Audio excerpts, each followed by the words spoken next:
Believe me when I tell you that the OTF case is a total mess. Remember when 3 murders were suddenly pinned on King Von 2 years after he died? Well, it turns out that someone was feeding the feds some super accurate information, and if there's one person who knew about Von's murders, it was Durkio. Now, it turns out that the feds were listening in on Durk's conversations, and he might have spilled all the beans. Damn, y'all ain't ready for what Durkio admitted on tape about Von.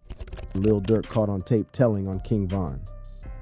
The OTF saga keeps getting crazy by the day because now it's been confirmed that someone in Durkio's camp was actually feeding the feds information. But was he wearing a wire? Well, based on what the feds have about Von and the murders he committed, it seems that Durk was caught in 4K spilling the beans to his crew about King Von's work in the streets. The dude being accused of ratting out Durk and OTF affiliates is called OTF Jam. King Yella, a Chicago rapper who reps the Gangster Disciples, took to social media to reveal that word on the street, and among OTF affiliates was that Jam had long been accused of working with the feds. But I heard somebody named OTF Jam, they said they've been calling him a rat.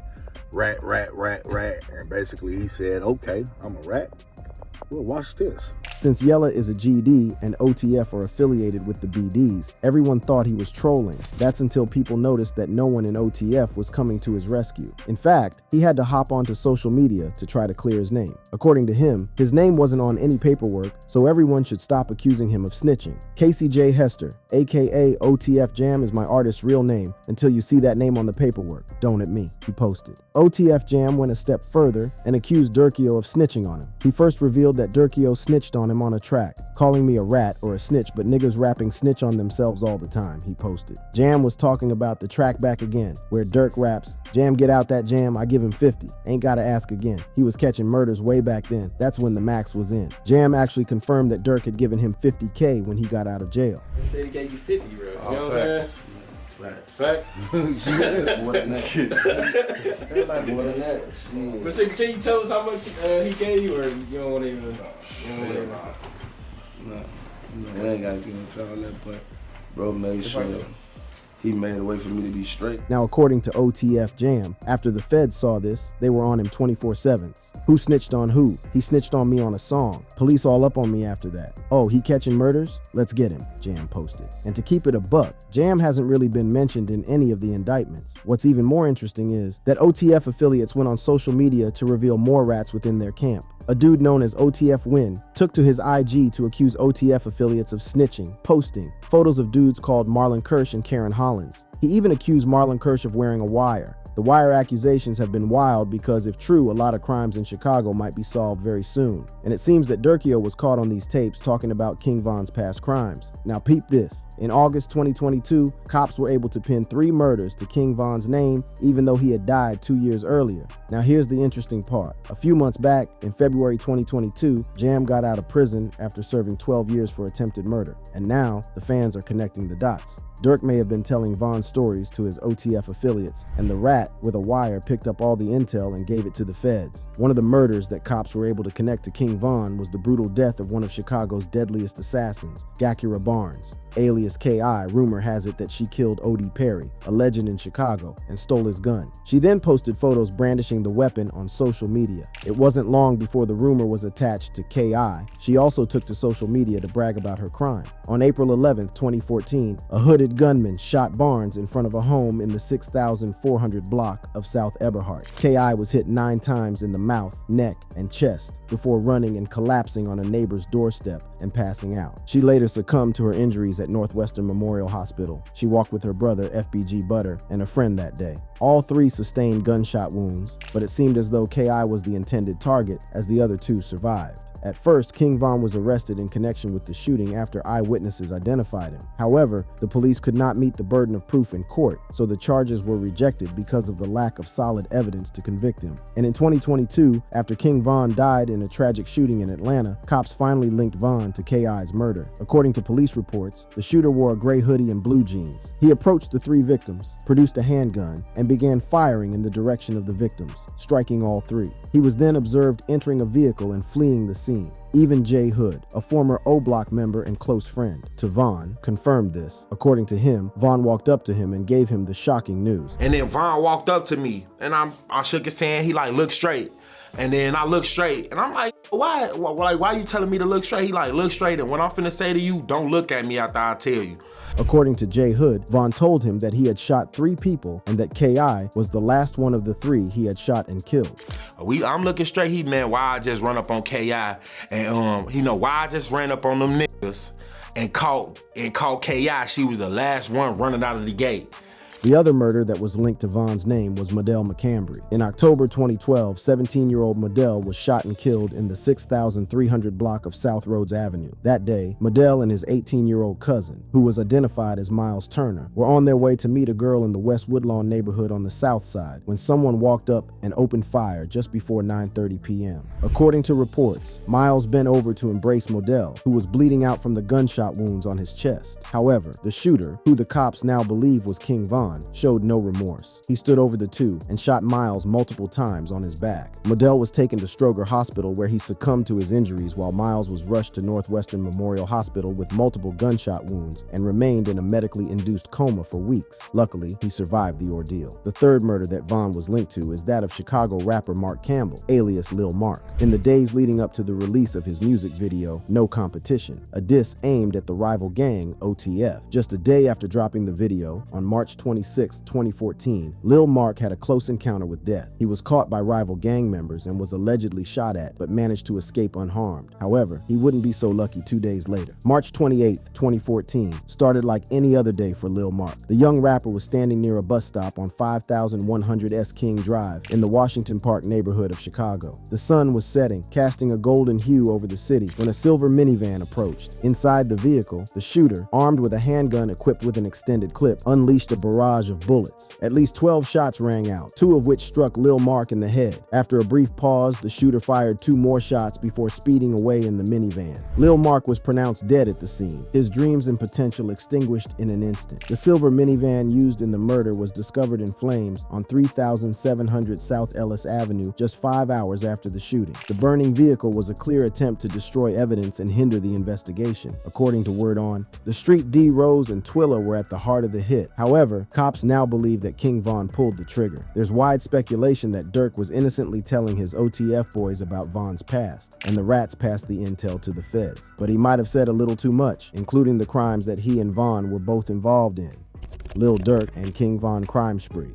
Durkio and Vaughn were menaces in the streets, and they got into serious trouble multiple times. One time, they faced a charge that would have seen them in jail for years and destroyed their rap careers in the process. This was the attempted murder of their rival, Alexander Weatherspoon, on February 4, 2019. At around 5:45 a.m. on February 5, 2019, shots rang out at the parking lot of a popular restaurant located in Midtown Atlanta. A 23-year-old man stumbled from across the parking lot and collapsed in front of the One Cigar Lounge as an SUV sped out of the parking lot where the shots had been fired. Terrified customers swiftly called 911 and he was taken to the hospital. Luckily, he survived. Witnesses told the authorities that an SUV with 300 plastered on the side was seen speeding away from the scene after the shots were fired. Turns out Durk had an SUV with a similar description. Despite this clue, no one was arrested for months. However, 3 months later, cops had a breakthrough. On May 4th, 2019, Vaughn would be the first suspect arrested in connection with the shooting. Bezu, a gang member affiliated with Trigger Happy Family THF, was also arrested 9 days later. Finally, the Atlanta police issued an arrest warrant on May 29, 2019 for the final suspect in the shooting incident, Lil Durk. The Chicago rapper was hit with 5 felony charges. These included criminal attempt to commit murder, aggravated assault, unlawful association with criminal street gang to conduct or participate in crime, possession of a firearm during commission of a felony, and possession of a firearm by a convicted felon. At the time, Durkio was touring. However, the rapper canceled his tour and went straight to Atlanta. He immediately dropped a record titled Turn Myself In. The next day, the rapper granted WSB-TV an interview at his lawyer's office where he revealed that he was about to turn himself in since he had nothing to hide nor nothing to run from. Lil Durk stood on business and denied all the charges that the feds had pinned on him. Although he claimed he was innocent, evidence against the rapper seemed to tie him to the shooting. First, Jeffrey Churchill, a detective from the Atlanta PD, took to the stand where he revealed that he had spoken with a witness who was with the 2 rappers the night of the shooting. According to her, a fight broke out in a car that was in front of them. She then saw Durk pull out a firearm, forcing her to run around the building where she heard shots fired. She later saw the victim in a pool of blood. The detective also revealed that they had obtained surveillance footage showing Vaughn's hand sticking out of the SUV and firing his weapon at Weatherspoon. You see Mr. Banks' arm out the window firing several shots at the victim, towards the victim. To top it all off, prosecutors wanted the case treated as gang-related and had a Chicago police captain confirm that Vaughn and Durk were members of the Black Disciples gang. A judge would later find probable cause in the charges brought up against the rappers, meaning that the case would move to trial. However, the tide would turn in Durk's favor because in late October 2022, all charges against Durk were dropped. Interestingly, the shooting was pinned on King Von. In a statement released by the Fulton County D.A. Mrs. Fonnie Willis, if Vaughn was alive, he would be in jail for the shooting. If co-defendant Davon Bennett, aka King Von, had not died in 2020, he would have been indicted for this incident. King Von had been shot dead 2 years earlier after an altercation with fellow rapper Quando Rondo. This development was certainly fishy since all the evidence pointed to Durk, but somehow the murder was going to be placed on a dead man. Although fans believed that Durkio might have bitten the cheese on this one, the rapper's lawyers maintained that the case was dropped due to insufficient evidence. Durk's lawyers pointed out that their position was always that Durk was present at the crime scene, although he was never involved in the shooting. Although the two were out on bond during this case, they didn't stop causing mayhem in the streets because in 2020, their biggest op in the streets and in the Chicago drill scene, FBG Duck, was gunned down, and it seems Durkio and Vaughn had ordered the hit. FBG Duck was shot and killed at Michigan Avenue and East Oak Street in the Gold Coast area of Chicago on the 4th of August 2020. 1 month later, King Von released the track GTA dissing FBG Duck. In the track, Von raps, "He made a diss and now he a ghost, and it happened fast, we need to toast." FBG Duck's murder was caught on camera, and the details were horrifying. CCTV footage showed a black car stop in front of a store, and armed men jump out and immediately start letting off shots as Duck tries to escape in vain. They then jump back in the black vehicle, and a gray Chrysler, which was also involved in the crime, sped away, leaving Duck to die. More footage showed the gray Chrysler pulling up to O Block with a cop car in pursuit. As weeks turned into months, the police worked tirelessly, piecing together surveillance footage, eyewitness accounts, and social media activity. The breakthrough came when investigators discovered a digital breadcrumbs trail linking the crime to the O Block gang. Social media posts boasting about the attack, coupled with video evidence that placed suspects at the scene, began to paint a damning picture. It turns out FBG Duck was killed for dissing T-Roy. Like everything like that. I don't know. On game. All I know, don't say that about Troy or rest in peace. Duck. You know, don't say about Troy. That's it. In the track Exposing Me remix, FBG Duck raps, T-Roy ain't get shot inside his head, but he ain't make it though. They got so many dead bitch. I don't know who to smoke. And just 1 month before he was gunned down, Duck released Dead where he dissed his ops and their dead homies. In the track he raps, "Said I wasn't gonna diss the dead and okay, I did it, but T-Roy and Odie, them dead bitches." Vaughn would confront Duck in his DMs saying, "I'm really helping you out, you feel me, cause your shit ain't hitting on nothing. Now is talking about you. You feel me? You welcome, Goofy." Duck would later reply, calling him a fan. "You really needed to mention me for your to do numbers like all your other silly boy. I've been a topic, you know that. Just say you a fan, Lil BD." A few weeks later, in August 2020, FBG Duck was shot and killed. And as it turns out, King Von may have put out a $100,000 bounty for Duck to be killed. Turns out, there was a rat in O Block working with the feds who revealed that the one who paid for the hit rewarded the killers with custom-made O Block chains. A video surfaced on YouTube of King Von giving O Block members custom-made chains. But according to sources in Chicago, it was actually Lil Durk who put the hit on Duck and paid the killers. Cause I don't think Von paid them guys. I'm sorry to tell the world. To know who actually paid the O Block gang members to kill FBG Duck, FBG Butter revealed that you have to look at the suspect's arrest footage. Everybody arrest video coming out from when they got arrested for this Duck case. Yeah. They ain't show Muwap or C Murders, have they? It turns out Muwap and C Murder weren't arrested in O Block. It turns out that they were arrested at a private hangar, which is crazy because no regular O Block gang member could afford to charter a private plane. Them boys got snatched at the airport on a private hangar. What's interesting is that at the time of their arrest, Vaughn was already dead. That would leave one person with that kind of money to fly out Muwapo and C Murder on a private jet, Lil Durk. Vaughn is dead, right? Okay, well, how the fuck is these niggas paying for a jet?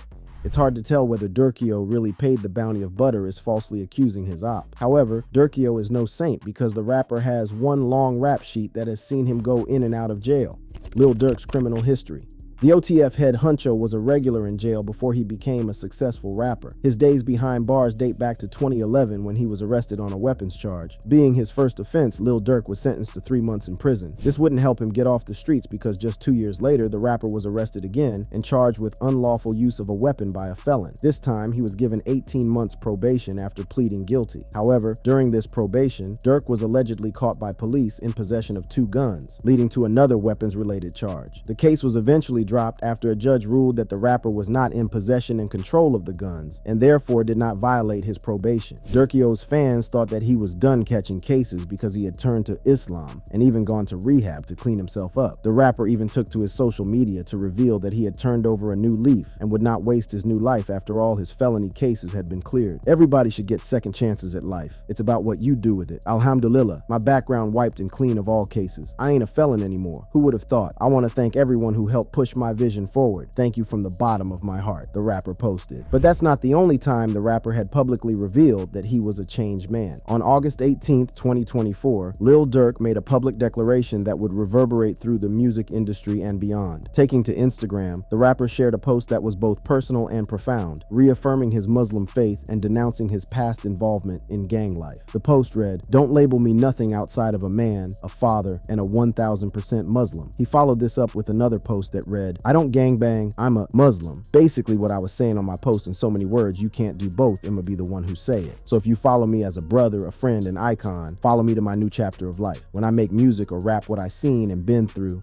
not telling you to go do it. Huge difference. The music won't change, but my life goals will. Even his 10-year-old son took to social media to tell the world that his dad was a good and noble man who took care of his family and the community through charitable works. I want to take a moment to stand up for my dad, Durk Banks. He has always dedicated his life to uplifting others and giving back to our community through his nonprofit organization, Neighborhood Heroes. Beyond that, he is a great father who has always supported and loved our family unconditionally. Right now, he is facing challenges, but I want to affirm that he has not been convicted of any charges and remains innocent until proven otherwise. During this difficult time, I ask for your support for him and all the good he continues to do. I would also like to extend my heartfelt thanks to the mayor for standing with my dad. His speech was well said and truly reflects the community's support for those who strive to make a positive impact. Thank you, everyone, the post read. Durkio had really tried to turn a new leaf because in 2020, he took a monumental step by establishing the Neighborhood Heroes Foundation, a nonprofit organization dedicated to uplifting and empowering everyday heroes working to bring positive change to their neighborhood. The foundation was born out of Durk's vision to provide resources and support to those who are often overlooked. He recognized the potential within his community and sought to create opportunities that would inspire and enable individuals to thrive. The Neighborhood Heroes Foundation quickly became a beacon of hope, offering programs and initiatives aimed at education, community development, and social justice. One of the most groundbreaking initiatives he introduced was the donation of music royalties to support his philanthropic goals. In a move that shocked the music industry, Durk announced that a portion of the royalties from his song Bedtime would be directed toward his Neighborhood Heroes Foundation. Durk's partnership with Exceed Talent Capital further exemplified his innovative approach. By allowing fans to own shares of the music from his OTF record label, he made investing in music rights accessible to the everyday person. This initiative not only empowered fans, but also created a new avenue for generating funds to support charitable causes. In collaboration with Amazon Music, Durk also launched the Durk Banks Endowment Fund, a college tuition program designed to provide scholarships to Chicago kids attending Howard University. This partnership resulted in significant financial contributions, including a $250,000 donation to Howard's financial aid program, the Grace Grant. The fund awarded scholarships to students who participated in the Neighborhood Heroes HBCU College and Career Readiness Cohort program, furthering Durk's mission to support education and empower the next generation. Despite Durk's efforts to clean up his image, it seems it wasn't enough because his past has caught up with him. Is this the end of the OTF boss? Only time will tell. Meanwhile, click on the boxes playing on your screen to watch similar content if you enjoyed this video.